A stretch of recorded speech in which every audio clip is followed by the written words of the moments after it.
This morning, a woman is finally home in Dallas after spending 140 days in ICE custody.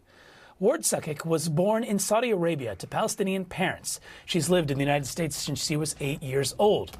She was arrested by immigration officials back in February. She was returning from her honeymoon to the U.S. Virgin Islands with her new husband when she was taken into custody.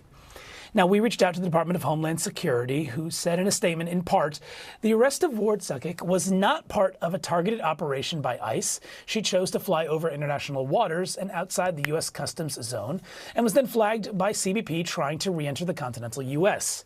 Following her American husband and her filing the appropriate legal applications for her to remain in the country and become a legal permanent resident, she was released from ICE custody. Well, joining me now is Ward Sukuk and her attorney, Eric Lee. Thank you both so much for joining us on this holiday weekend. Ward, I want to start with you. Can you please just tell me about your experience being detained and how you're feeling this morning? Thank you. First of all, I feel good this morning. I feel amazing being back home, and I'm super grateful to be here. The entire detention process was not great. I wouldn't wish this upon anybody. It was very hard, very traumatizing, and very, very difficult, is what I would say to that.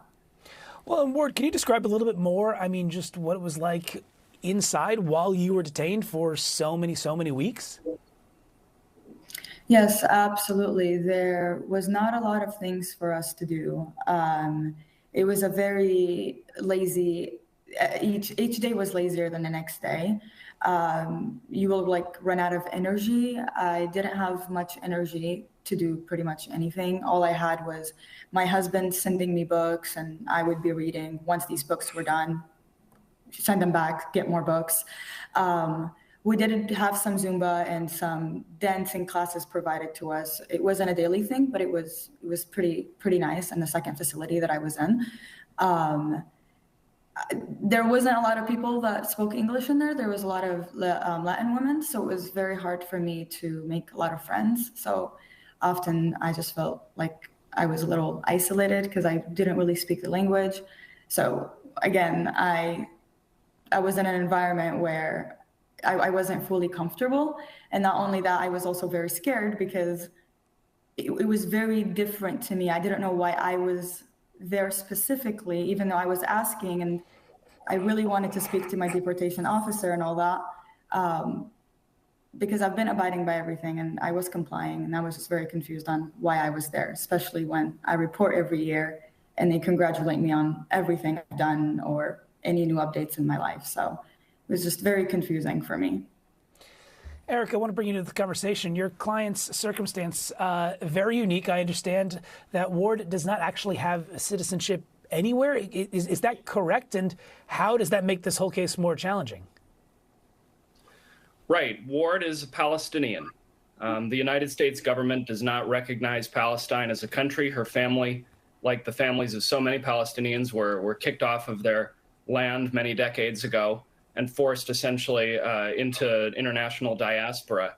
The government cannot deport her to any country. She has been, as she just indicated, complying with all of the supervisory demands that ICE has placed on her over the last years. I just want to say, since you started by reading the statement by the Department of Homeland Security, they also issued a statement yesterday to Newsweek saying that what Ward said about her conditions of detention, including regarding food, including regarding water, mistreatment by guards, the violation of her religious right, was false, DHS said. They called it a sob story. I guess what we would ask the American people is, who are they going to believe? Their lying eyes or the statements of the people who are responsible for carrying out what are really crimes against humanity here in the United States? On Monday, when Ward was brought almost out of the facility for her second deportation attempt, that was in violation of a federal court order saying that the ICE was prohibited from trying to remove her from the United States. This is a government which is actively undermining and violating the American Constitution and the Bill of Rights. And the case that Ward's case exemplifies the basic question that everybody should be thinking about on this 4th of July weekend, which is whether we live in a democracy or whether we live in a dictatorship.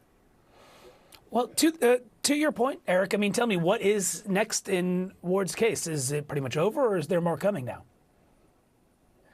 Well, there's going to be more coming. I mean, how that develops, not only for Ward, but for the tens of thousands of people who every night in this country go to sleep in the conditions that Ward was forced to endure for 5 years, simply for the crime, in most cases, of having been born in another country and trying to come here for a better life.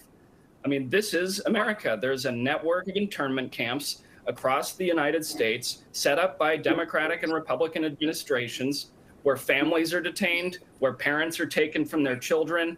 They just built something that they call Alligator Alcatraz, which is as horrific as it sounds. There's Marines in Florida helping ICE attack the rights of immigrants in that state. And they've just passed a bill in Congress, which is not beautiful, which is going to fund ICE to the tune of having more resources at its disposal than many militaries across the world. This is an extraordinarily dangerous situation. We have to really make the point that the situation Ward confronts shows that nobody's safe. They're talking about denaturalizing American citizens. They're trying to enforce what types of speech immigrants can engage in and what types of speech American citizens can listen to immigrants engage in.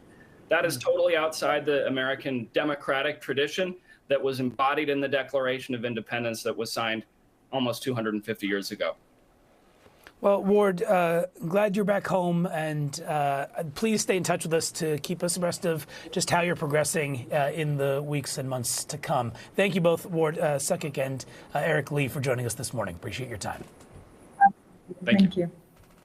A group of state lawmakers in Florida are now raising humanitarian concerns about the controversial new migrant detention center in the Everglades. The 5 Democrats say they were refused entry and denied the opportunity to inspect the facility nicknamed Alligator Alcatraz. CNN's Rafael Romo has the latest. Danny, good morning. The lawmakers say they were worried about humanitarian concerns at the new detention center in Florida, and that's why they wanted to assess conditions inside by personally visiting the site. But they didn't get too far. The lawmakers say they weren't even allowed to see the outer perimeter of the tent facility known as Alligator Alcatraz only hours after the arrival of the first group of detainees. A lawyer with the Florida Division of Emergency Management, which oversees the detention center, later cited a safety concern for the denial without offering specific details, according to one of the lawmakers. CNN, of course, has reached out to the office for comment. President Donald Trump toured the facility on Tuesday, along with the Homeland Security Secretary Kristi Noem and their host, Florida Governor Ron DeSantis. Shortly after their visit, summer storms flooded part of the facility. Video from CNN affiliate shows wires submerged in pooling water across the floor. High winds made the floor and walls of the facilities tremble. Florida officials later said that, quote, vendors went back and tightened any seams at the base of the structures that allowed water intrusion during the heavy storm, calling it minimal. Florida State Representative Anna Escamani, one of the lawmakers trying to visit the facility, referred to the detention center as a political stunt. Based on reports that we've been able to glean, the site is already experiencing flooding. The first individuals who have been detained with no due process have arrived. And it's so essential when you have hundreds of millions of public dollars being spent on a political stunt that we have the ability to see for our own eyes what is happening and to be the voices of our constituents. Publicly on Tuesday, federal and state officials said they were working together on this, but in a court filing submitted the following day, the Department of Homeland Security said it has not been directly involved. The court filing says in part that, quote, DHS has not implemented, authorized, directed, or funded Florida's temporary detention center.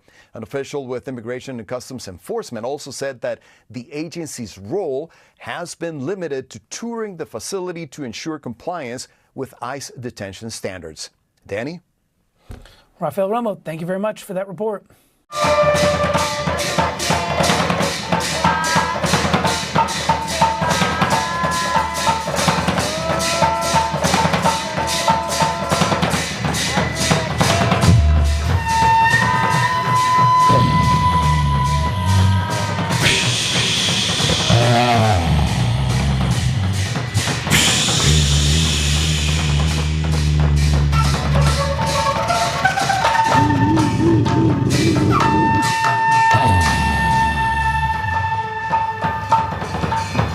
나다!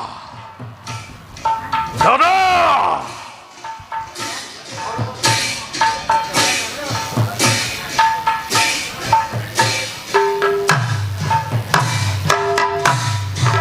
에이!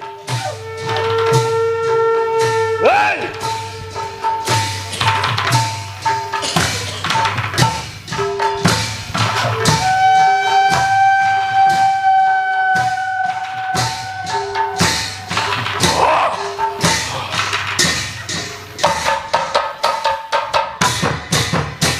나다! 어하이!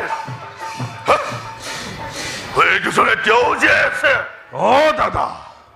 낸데 합돼 오거리도 가길래 나다! 어이고 타이고 타노 허이 뭘 야구마 하나절 서라 첨자이 노래무라 집어넣어 보시고 또 해웃다무 커버 뭐라더라 뭘